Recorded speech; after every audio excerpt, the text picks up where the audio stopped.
brainstorm about what to speak about each time, and she asked me if I could speak about something that she has trouble speaking about, which is ASPE people understanding when they're shutting down or when they're having what I would call executive functioning challenges.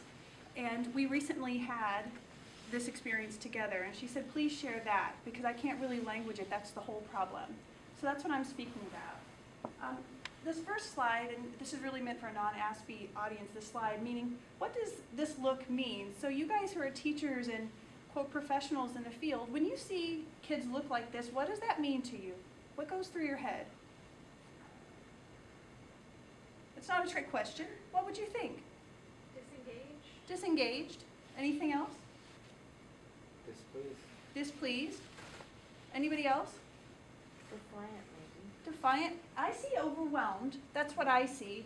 I see sort of this almost deer in headlights kind of, like I can't take anymore. I don't know why, but I see the sort of the stuck look, right? So that's what that look means to me. And so obviously I'm looking for this, and I think we all do in our own way. The concept of regulation, we'll talk more about it as an executive function, but to speak about it more generally, people often talk about, not just ASPE people, but all people, how they do with regulation. And I have my own way that I teach people about their own regulation, and I'm going to share that with you because it's worked very, very well for me. And before I do, there's two really important points I want to make. The first is that research finds that executive functioning is more indicative of long-term success than intelligence. That's out there in the research. It used to be verbal IQ, and that's been now thrown down to number 2. So no matter how brilliant these kids are and these young adults are, they're going to have severe problems if their executive functioning isn't working well. And for the vast majority, it's not working well. Number 2, adults with ASD routinely in my office identify executive functioning as exponentially more crucial to their adult life and success than their actual, quote, ASD symptoms or social skills. So if I break it down with the adults that I'm working with and say, hey, how did you keep that job? How did you manage? It's always executive functioning that they're explaining to me. And I see this as vastly missing in our professional capacity. And my belief of why is that I think we all perceive this, but we don't really understand what executive functioning is, so we definitely can't teach it in a functional way for other people to get. I don't think we don't believe it, we just don't know what to do with it. So let's talk about it more functionally. I'm going to give you a minute to read this. This is a slide I made because it explains how I think about this.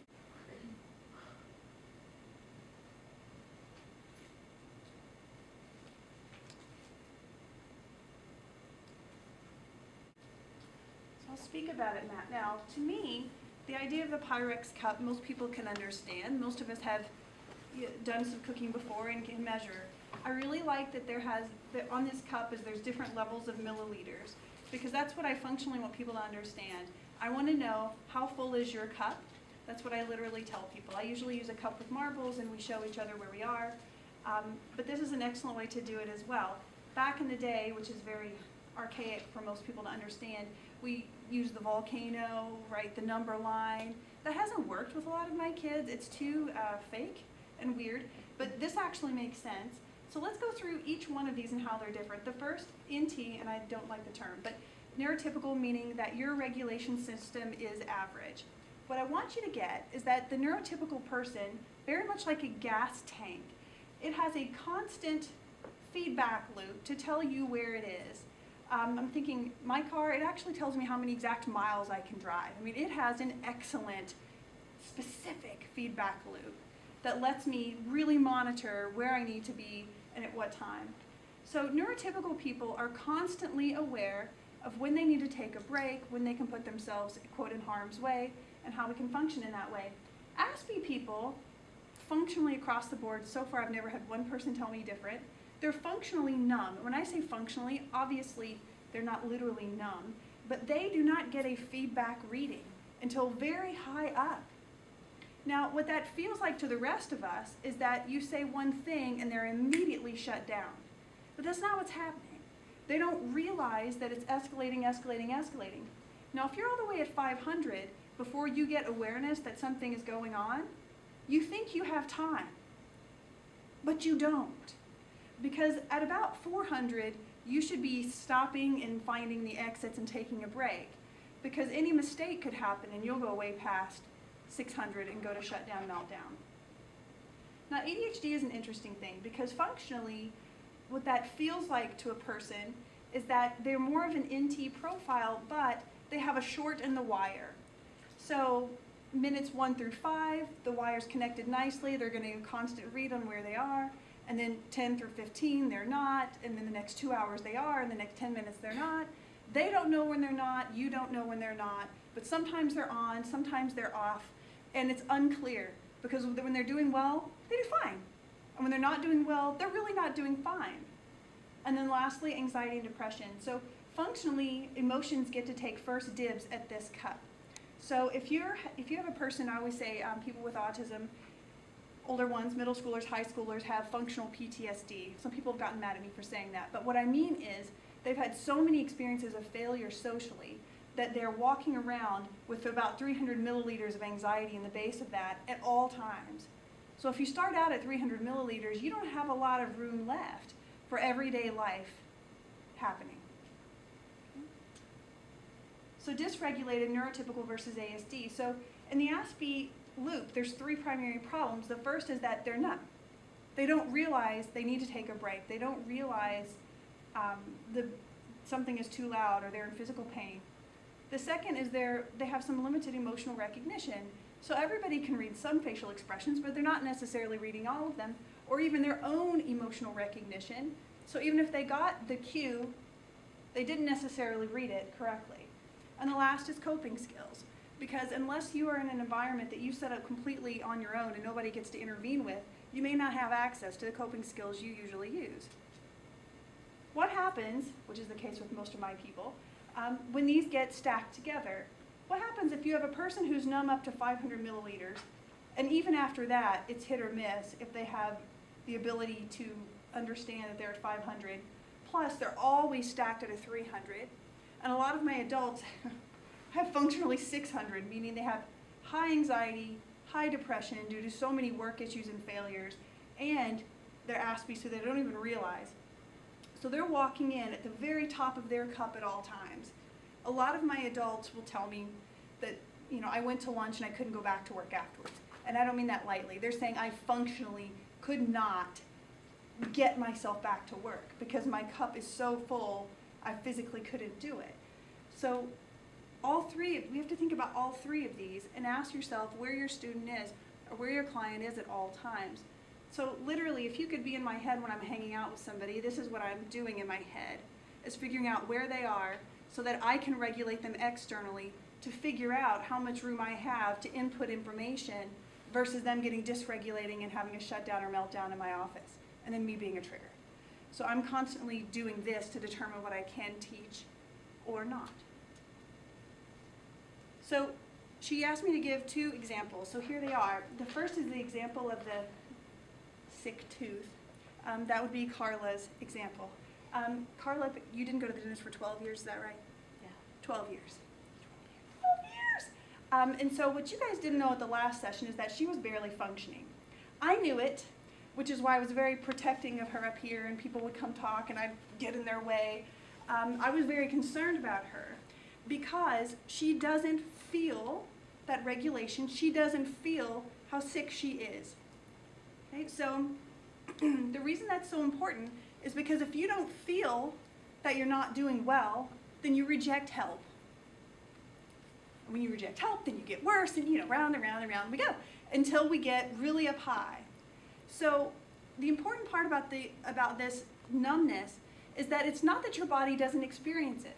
Think about it like having surgery. You don't feel the pain, but your body is going through a major trauma, and it's going to take a lot of sleep and a lot of excellent eating to be able to recover.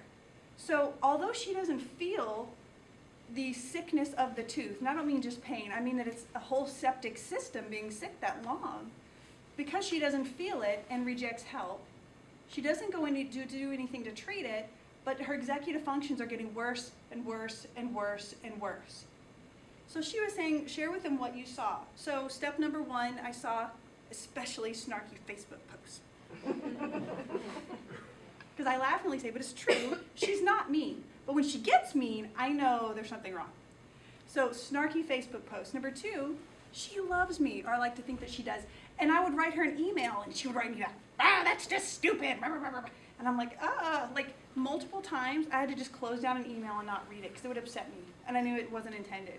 And I have to go back later and go back and read it because I knew it wasn't intentional.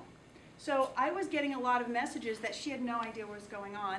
And I was getting information from other friends of hers saying, have you checked on her? Is she okay? And so it was very clear to all of us that something was going on, which is why I basically pinned her aside and said, what is going on? Nothing. What is going on? And she says, well, I've had a tooth infection for a little while. How long? I don't know, 3-4 years. Years? What? And then we worked on that, and she's since gotten it fixed. I'm very proud of her. And she's much better.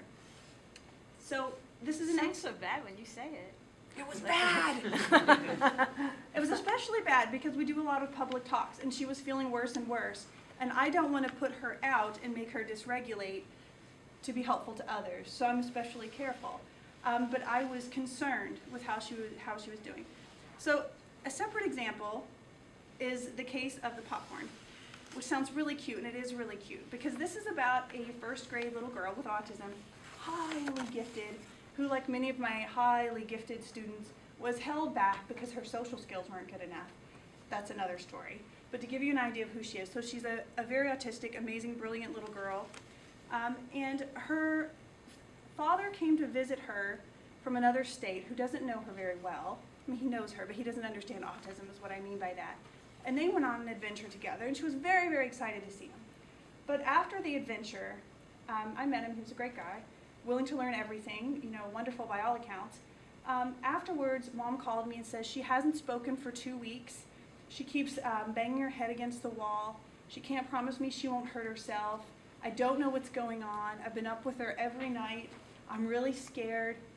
I don't get it. And so, of course, I went, Pyrex cup. That's what I was thinking. So she came in my office and silently sat there.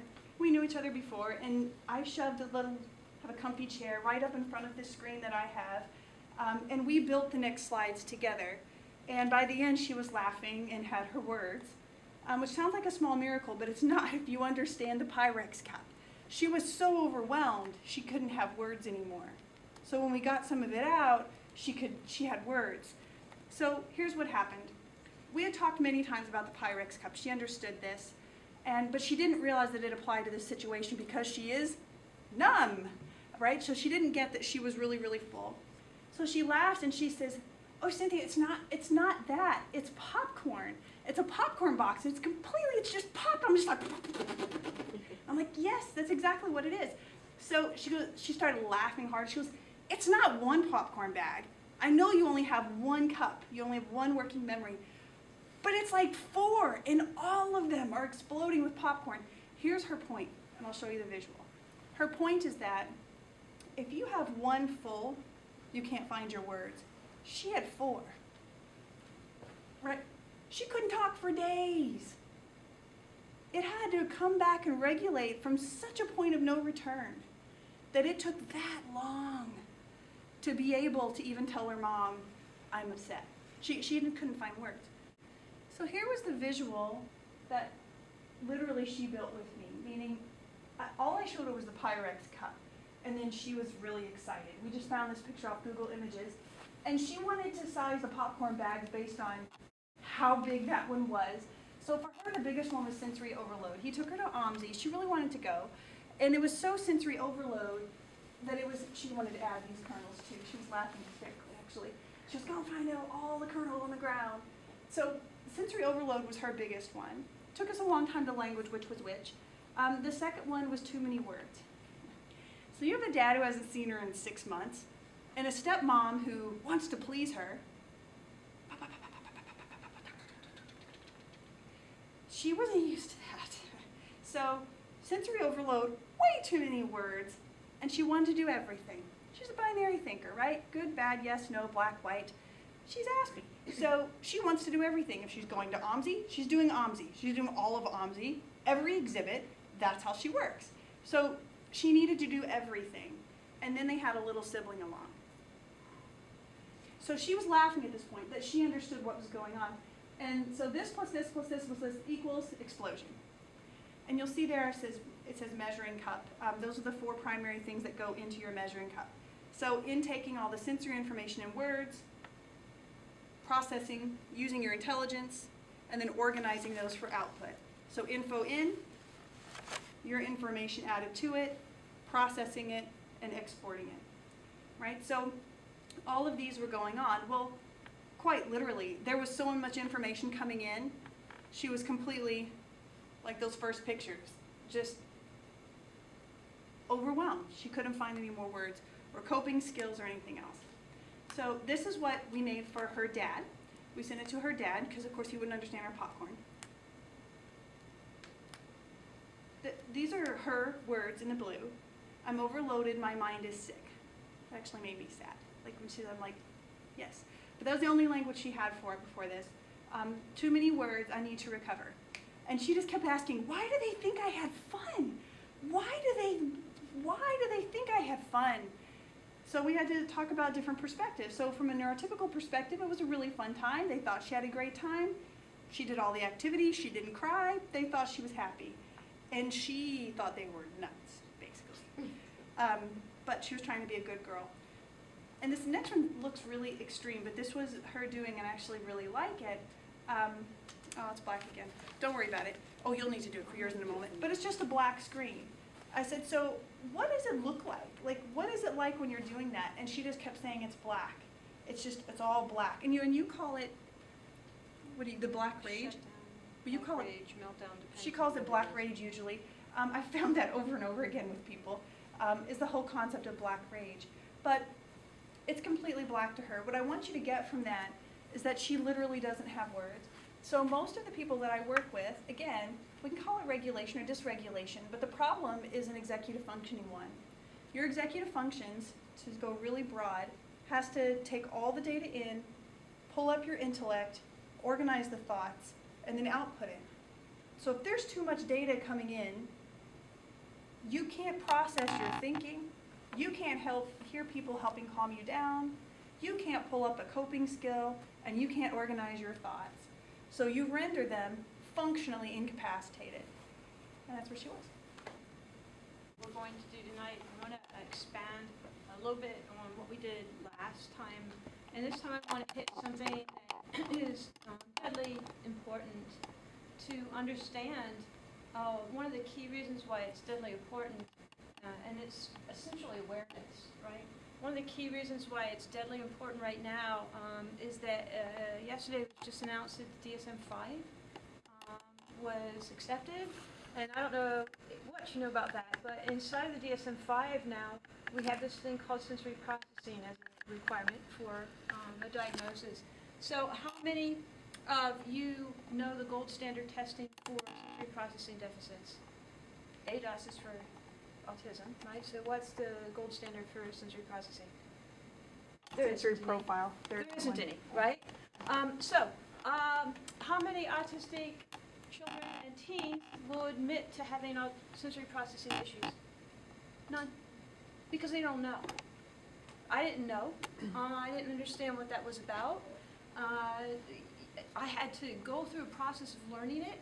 So today, what I want to do is go through some of the very entry-level exercises that I give to the kids that I work with to help them become aware of these sensory processing issues and also their baselines, because what Cynthia was just talking about was in fact baselining, right? So tokens, theories, baselining, all that good stuff. Oh, one thing to note about this slide is acceptance, awareness, advocacy. Love thyself is acceptance, right? And know thyself is awareness, and those two have to come before you can advocate. So you can't teach the advocacy part if you don't have those two underneath, and those two cycle. You know yourself better than you accept yourself, know yourself. You guys all have the same thing. It's the same with autism and us, right? Dysmorphia, body image, whatever, it's the same thing. So step one is the acceptance. And then a little tiny bit, we're going to go over what we did last time because there's a lot of new people here. So we have a lot of observational bias going on in the world today with respect to autism, and we have a lot of neurotypical people writing about autism. So we have the neurotypical doctor looking at an autistic person, and he's thinking here, no eye contact, kid lacks social skills. Didn't laugh at my joke, probably lacks humor, right? Because these are all things that are written about us everywhere. Improper emotion, there's a theory of mind thing going on there, lacking empathy. Angry, ODD, right? Let's throw that one out there. And then not social, doesn't like people. So these are all things that are written about autistic people. So when you're looking at an autistic person, these are going through your mind because it makes sense that they should.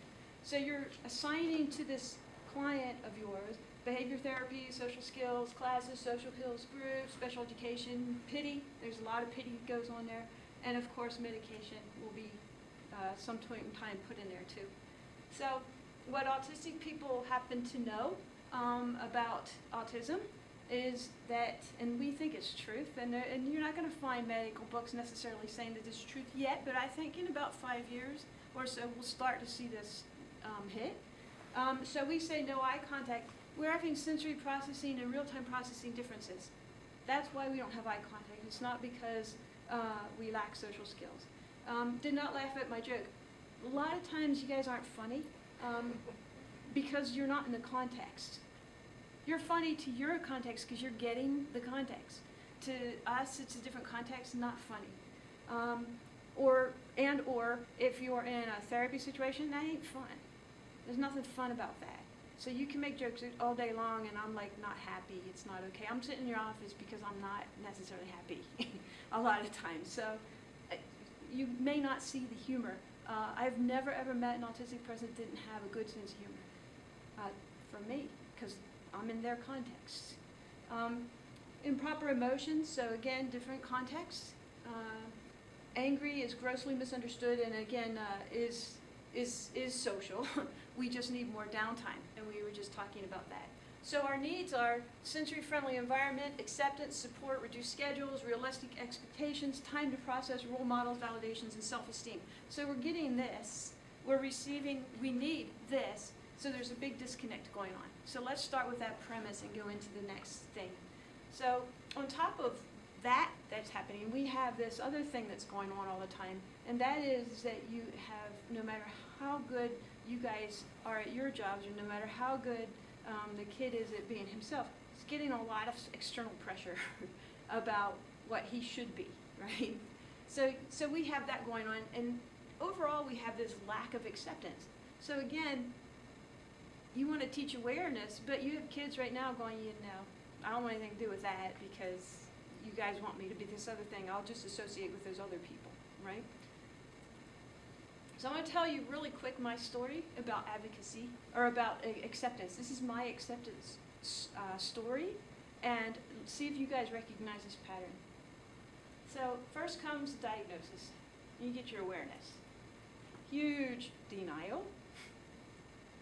Then comes, concede. In my case, I went out to take tests online and tried to prove that this was wrong, and couldn't prove that it was wrong because it was absolutely every single time. I was scoring on the not just you're autistic, but oh my God, you're autistic score, and every time I honestly did it, and I got to where I could easily fake it, but I knew different. So okay, I'll concede that. So once I conceded it, I felt like I had accepted. Now I was good to go, right? What comes next? And then you start to read about autism, and you get all this stuff, this scary stuff out there. Now it's fear and anger. So I went through about an 18-month fear-anger cycle, and following fear-anger comes a fix. Thanks. And now I want to fix what's going on. What happens is this is cyclical. So you go fear-anger, you go into the fix, back to the fear-anger, fix, fear-anger, because the fix never actually works. When you have a learning disorder, right, it's a disability, right?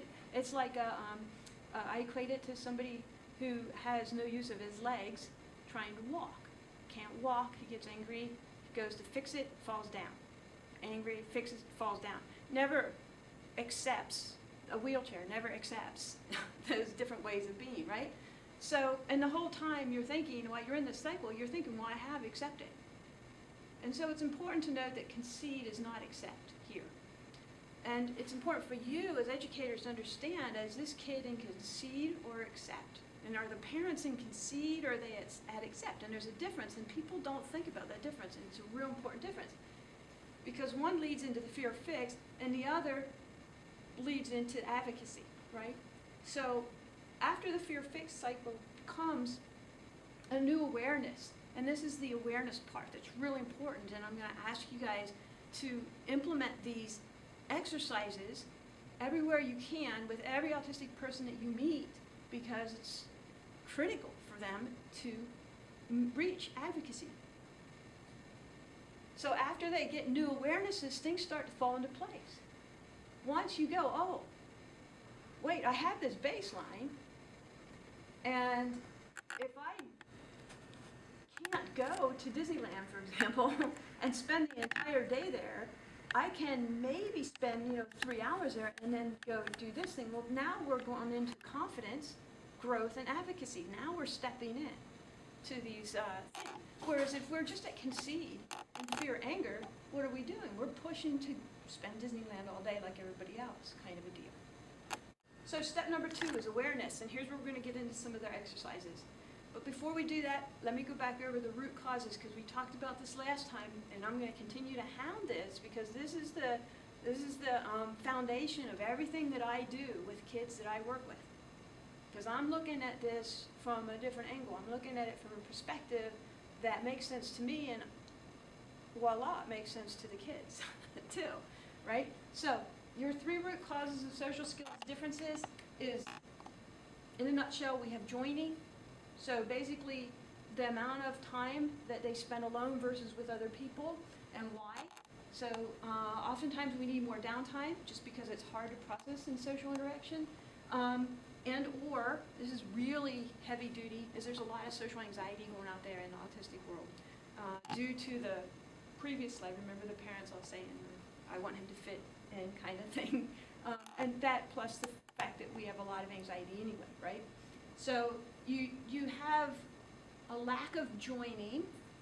Sometimes I'm a person who actually prefers alone activities to people activities, and I know that about myself, and I'm totally cool with it. And there are people in the autism spectrum like that. But I enjoy my social interaction too. I just can't do it a lot because my tokens get used up. My what do you call that? Executive function? The Pyrex jar thing, the milliliters. Yeah, it's all filled up, right? It's popcorn, whatever you want to call it, right? So joining. Then we have the second one is the context. So I have a very literal, not a generalized understanding of content, and we'll go over what that means. And I don't use the same definition for words. Oftentimes I have definitions that are very specific to me. They're not Wikipedia or anywhere else, but by golly, I'm right. So, I use that word very dogmatically in that way, and I want everybody to do that with me, and so you've probably seen this too.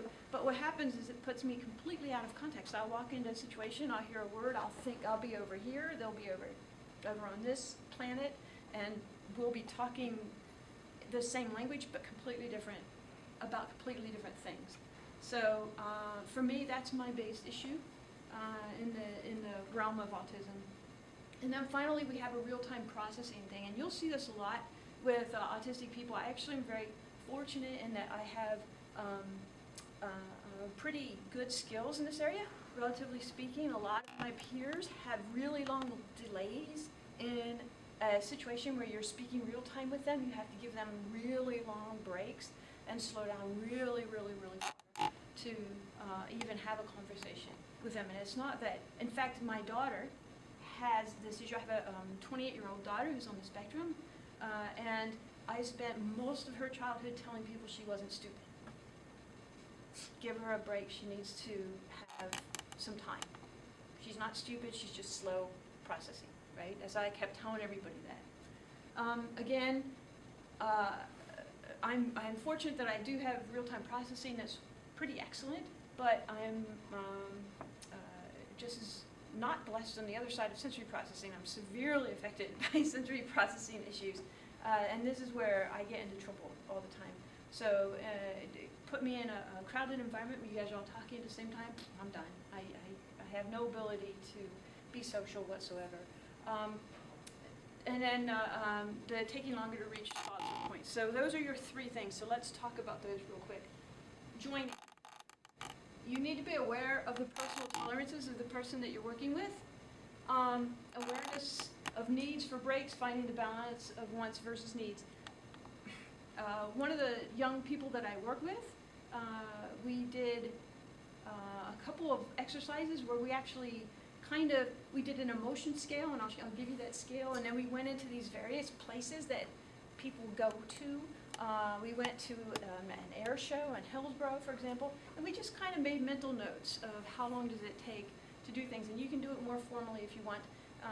But he and I would have, we were actually very similar, and about 20 to 40 minutes was our maximum amount of time in any place that was of chaos level air show and or expo or something like that. So it's what I call establishing a baseline. I know when I go to this event, I have 40 minutes of good me before I turn into Dr. Jekyll, Mr. Hyde, right? I need to get myself out of there, right? This is the advocacy part. Again, if you don't have this awareness, if you haven't gone through this exercise, how do you even know that you need to get out of there? Because I can tell you right now, I'm not feeling it. I didn't feel it. You go to OMSI. It's like the little girl at OMSI. Yeah. I didn't Cool. I didn't feel a tooth infection, right? I break bones. I don't know it. I'm not aware of my own self in space and time, of my own body, of my own. So I have to build databases of all of this stuff. And real quick, just on that same thing, very extreme, not having awareness also counts for food and diet, nutrition. I became expert at nutrition because I kept either starving myself or making myself morbidly obese because I have no awareness of hunger, not hunger, these kinds of things, right? So I had to actually learn how to track all of my calories, learn about macronutrients, fit manually in to a spreadsheet or a database. I actually use Spark people now, right? My exact calorie macros every single day so that I could feed my body appropriately for the activity I do. Now I know that stuff so well that I don't have to log it every day. It's actually here, but I can, ask Cynthia, I can look at a piece of food, go, that's 8 ounces, it's 367 calories, it's so many proteins, so many, So pretty much any food type, I can tell you what it's made of, and I had to do that because my cues are broken, my awareness is just not there. That happens to my broken tooth, happens to broken bones, happens to me in general as a person. I submit to you that while many autistic people will be significantly less unaware than me, that most of them will also have awareness issues in the same way. So with respect to joining, I'm going to just talk about these preferring alone activities. One thing that you should do for these kind of people is make sure they know it's okay to be alone. Our society isn't really set up for that paradigm or that meme, right? It's not okay to be alone in our society. But yeah, it is, actually. And if I had known that younger in my life, I would have been a less anxious person overall. I would have been a happier person. I love being alone. There's nothing wrong with it. I'm pretty good at it now. Needs more downtime because of social interaction. Again, understanding your balance. Where's that balance? And then a lot of autistic people have a problem whereby they want to have social interaction, they're just not sure how, and that's kind of when you have mild social anxiety kind of a deal, that can be fixed a lot of times by helping them to find their people, right? So yeah, you're going to have social interaction problems in a neurotypical environment, so don't do that. That hurts, right? Go to the environment where your people are, and hey, we're 1 in 88, at least, right? There's no excuse for not hooking these kids up with other kids who can accept them for what they are. And when I say at least, I mean 1 in 88 are the ones that we're actually diagnosing. We still have this broad autistic phenotype kind of people. You're an intel. You guys are outnumbered like way bad right here, okay? This is the environment you need to be putting your kids into, right? If they're exceptionally smart, put them in with the exceptionally smart people, because exceptionally smart people will accept them for that. They'll respect them for that. They get over the little social things. In fact, most of them don't. They can pull it off like these guys. They can pull it off when they have to. Otherwise, they're just as bad as I am. They enjoy that. But with respect to this, and I see it all the time, if you're suffering from extreme anxiety or have depression, you got to fix that. There's no getting around that. That's your first layer on the onion. The whole autism, schmaltism, who cares? This is what matters if you have somebody walking in like that. So here's the emotional scale that I made. That's very simple. Some autistic kids can handle those, 17 gradation things, whatever. I can't. This autistic kid can't. I have no concept of all those different gradations or how you would use those with respect to something as stupid as emotions. So what I could do was go, okay, I know I spend most of my life in 0, and then when I'm not in 0, I'm in black, right? So poof. And this is where these kids are, like she's talking about, right? This little child, she goes out and she has all these events, and she's in 0, not really checking in with herself, and then she goes home and she shuts down for weeks. I end up in the hospital, right? I 0 to hospital, and then I go, what the heck was that, right? Now, so we want to start getting kids aware, so we need to give them this tool as a tool, and then start checking in with them. So when you're in this place, you walk in, what are you when you walk in? Now I'm out of 0. Hey, I'm a 2. Oh, so you're a 2, okay? So what happens when you walk in? Oh, now I'm a 3. So you need to be having that language conversation with them so they have this as a tool. Context. Wait, is this an exercise? Yeah. So this is your exercise, your first one, right? So you're reflecting, you take another reading when you take out, and you just take a note, right? So in this environment, I can start as a green. When it takes me, 10 minutes to get to yellow, it takes me 15 minutes to get to red, and then get out of there. So I want to make a note on that. Many schools for funky brain kids, as I call them, do something similar to this. But what you don't typically do is literally time how long it takes them to be in each zone so that they can predict it. That's what isn't being done. No, not at all. Yeah. And doing it at school doesn't really do anything. It needs to be done in the home too. At school, you're pretty much starting off at yellow, right?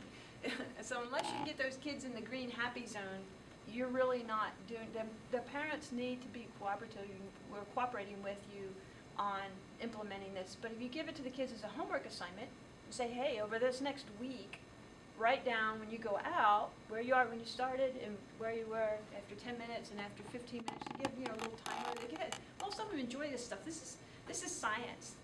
You get them with. That's how I did this with this one kid. We just set it up as a research science project, and it was just fun. It was a whole day of fun. So abstract. Here's my favorite one, because if I was to attribute my current good health to anything, it wouldn't necessarily be the tooth infection that I just fixed, although that was significantly helpful. It's understanding the fact that I'm in fact out of context most of the time in my life. I would say an order of about 10 to 15 times a day. In a conversations, I find myself completely out. I had no clue, none. I used to think people were idiots all the time. I had no clue that they just had a different perspective coming in. So it's really important to, and this is difficult to talk to, but again, it's really important to show this slide or something like this to explain what is context, right? So, you have your neurotypical kid sitting there, and Uncle so-and-so's coming for a party, you hear a knock on the door, Mom goes, get the door. Well, my neurotypical brother, he's ADHD actually, let's go with the other brother, okay? he'll actually put together, oh, Uncle Frank is coming, I'm going to go get the door because I'm inviting him for dinner because he's coming for dinner, right? I would go to the back door, whichever door was close, and I would go open the door because that's what I was told to do, right? It put all these pieces together. Then I would get yelled at. I would think my mom was an idiot. And it would go downhill from there, because I am right. I did what she told me to do. You can't argue that my logic is wrong. My logic is right. But that was a no-win situation. So by me understanding that there's a different context to these things, I was able to start to come around to, oh, there's another right. I'm still right, by the way. There's another right. So awareness exercise number 2 is to look at your work, basically, in a day, and see if you can find one time a day where you're out of context, where your context isn't mixing or matching.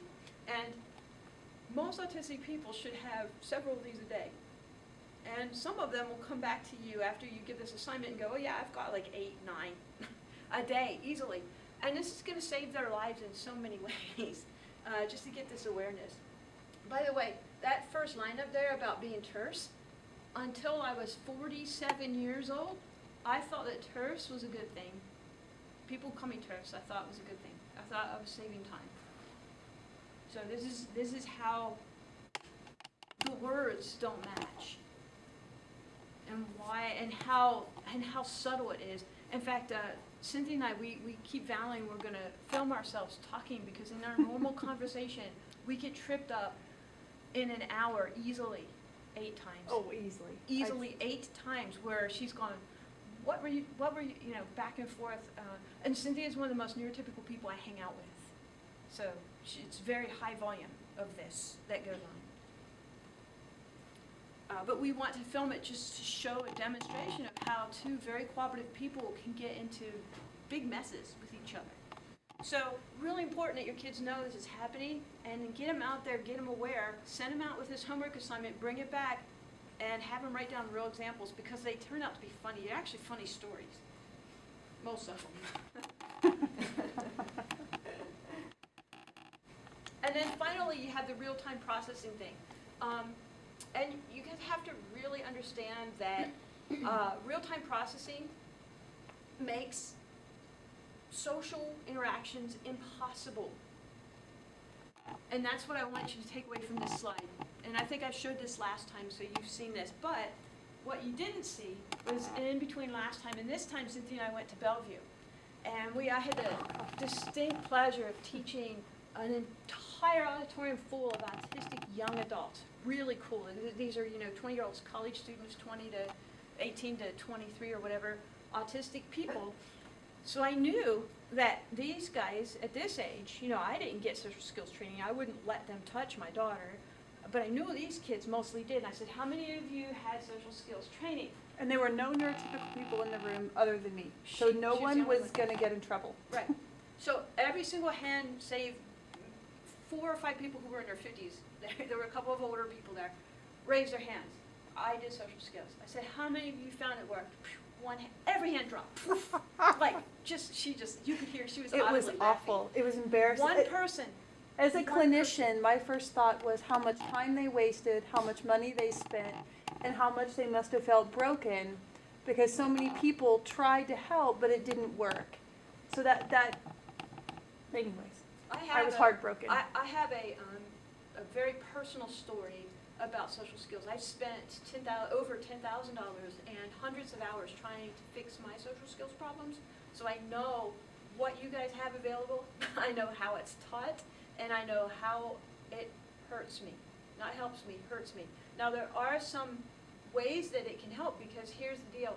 I actually was in a social situation with my good health, 18 months. It took 18 months for me to actually be in a place in time where everything was aligned, all the stars were good. And in that situation, I could actually kind of sort of recall some of that stuff and pull it forward. So if you have an autistic kid who doesn't have very many sensory processing or real-time processing issues at all, then there's a potential that that's going to help. So that one kid, and how many autistic kids are like that? 1 out of 100, right? But if you just use that anecdote as a story, right? But he could give us no examples of how he used it. Yeah, he could not give us any examples, so but I'll give it. I hear enough, because I interface with autistic people all the time, and there are autistic people say, hey, it helps in this way, and I could say little bits and pieces where it does help, but more it hurts than it helps because I honestly don't have the ability. I can write code, and I can win patents, and I can work at Intel. I can't be socially appropriate. And it's okay to say that, and it's okay to advocate for it. Who doesn't have very many very many sensory processing or real-time processing issues at all, then there's a potential that that's going to help. So that one kid, and how many autistic kids are like that? 1 out of 100, right? But if you just use that anecdote as a story, right? But he could One give us kid. no examples of how he used. Yeah, he his could own not give kid. us any examples, so but I'll give it. I hear enough, because I interface with autistic people all the time, and there are autistic people say, hey, it helps in this way, and I can say little bits and pieces where it does help, but more it hurts than it helps because I honestly don't have the ability. I can write code, and I can win patents, and I can work at Intel. I can't be socially appropriate. And it's okay to say that, and it's okay to advocate for it. So awareness exercise number 3 is to be aware of those environments, and this kind of falls right on the cusp of the first awareness exercise, right? This is not significantly different. So now, using that same data, it's a binary, right? I walked in here, I immediately went to red from a green. This is a place where I'm not going to be able to be social. And how did I come up to this one? When I was trying to fix my own social skills, just give you a little background here. I've been at Intel working as a senior program manager for, actually in high tech, for more than 20 years, and at Intel for about 12 years now. And I have been the same grade level all of those years. I will not take a promotion because I know if I take a promotion that I will not be able to function socially in that next grade level. So when I found out I was autistic, I was like, oh, hallelujah. I can now move into that, all I have to do is fix this. It's not a problem, right? I'm a smart person. I've got all the money in the world. I've got all the flexibility in the world, and I'm smart. I'm going to go fix it. So I went out to fix my social skills problems, took this training, in fact had Michelle Winter and Pam Cook come to my farm for a whole weekend, teach me personally, one-on-one, two-on-one. I mean, it was that, did you get any better than that for social skills training? And I took all my knowledge to this big face-to-face event that we had, and I had all these scripts prepared, and I had all this stuff in my head, and I got into this environment. The music's playing loud, the food is all smelly, the people were all talking at one time business. I melted completely down. I shut down. I didn't melt down. I shut down completely. I could do none of it. And how did that make me feel? It felt like a pretty big failure all the way around. My self-esteem was so destroyed that I nearly didn't climb out of that. Because what does it say about me that I can't do something like that? So I had to, this is when I was going through my fix cycle, right? You go through that anger, fix, anger, fix, anger, fix. I know I can beat this, because there's not a mountain I can't. I had to accept, this is a mountain that if I kept trying to fix, I would end up dead. Because it's physically destroying me to be in this mode. So real quick story about that. Yesterday, I had a visitor who I have not seen since before my diagnosis.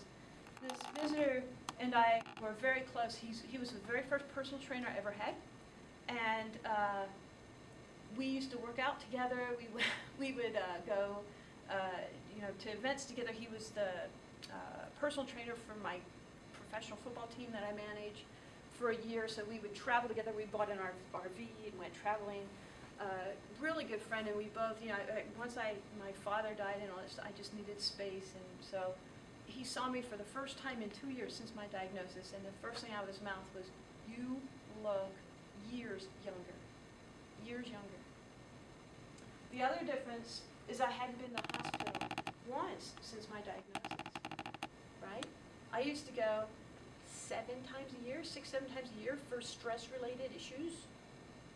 Ulcers, high blood pressure, panic attacks, tons of panic attacks, and physical exhaustion. Boom, boom, boom, boom. So it was really telling to me. He's like, what happened? What did you do? Why do you look like this? It's incredible. And so I got to tell him that I now know that this thing that's sending me, I know what this thing is. They keep sending me to the hospital. And now I know that it doesn't serve me to try to scale it and beat it. It serves me to advocate with it. And that's why my motto on Facebook page is, I'm not fighting with autism, I'm working with it. Right? It's a really important distinction. So exercise number 3, make notes of those places where you cannot advocate, or where you cannot socially function and advocate. So next face-to-face meeting, I had a little talk with my boss, big one, and I said, here's the deal. He knew I was autistic, but let's reiterate that. I'm autistic, okay? These meetings are really, really hard on me. How can I participate in them and still be okay with myself? So we arranged a bunch of things where I was able to sit outside of the tent, and I was able to take breaks, and then during the really high-touch points, I would come in and be there for my team and my team members so they could be there. But I could stay the whole day at the event and be off in a place where I was okay. And the meeting went well. And I left that meeting feeling like I had succeeded and feeling like self-esteem was still intact, right? Really important. If you're sending kids out in the world with just social skills training and you're not giving them this awareness training, you're setting them up for the same kinds of self-esteem attacks. I think this has to be first. Social skills is your last thing that you care about. You need to teach them to be aware, because if they're not aware, they can't advocate at all. So here, let's protect ourselves.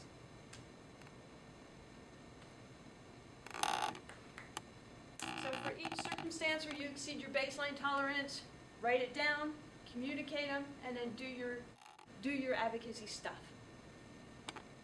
That's what I did. Next face-to-face, I wrote down what I thought would be okay, took it to my boss, he gave me some more suggestions, and I did them. It was a success. And I'm going to throw this one in again because it's so important.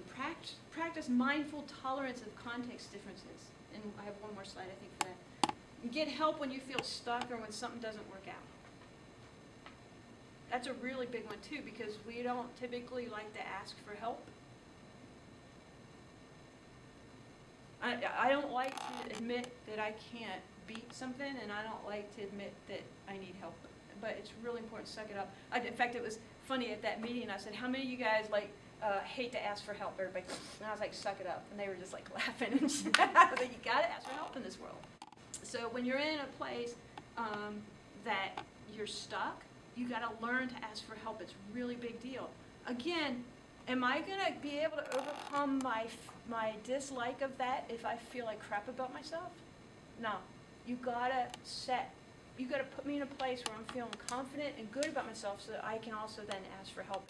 Very sickly, it's very cyclical here. If you put me in a very low self-esteem place, just like depression, right? You start somewhere low in depression, you're not going to pull out of that if you continue to dig down. Same with self-esteem. You want to give them success so that they can ask for help. And here's the mindful tolerance of context strategies. Getting along. Be aware of context communication differences. Just be aware that they exist. And how did I get aware of this? Well, for me, it was really simple.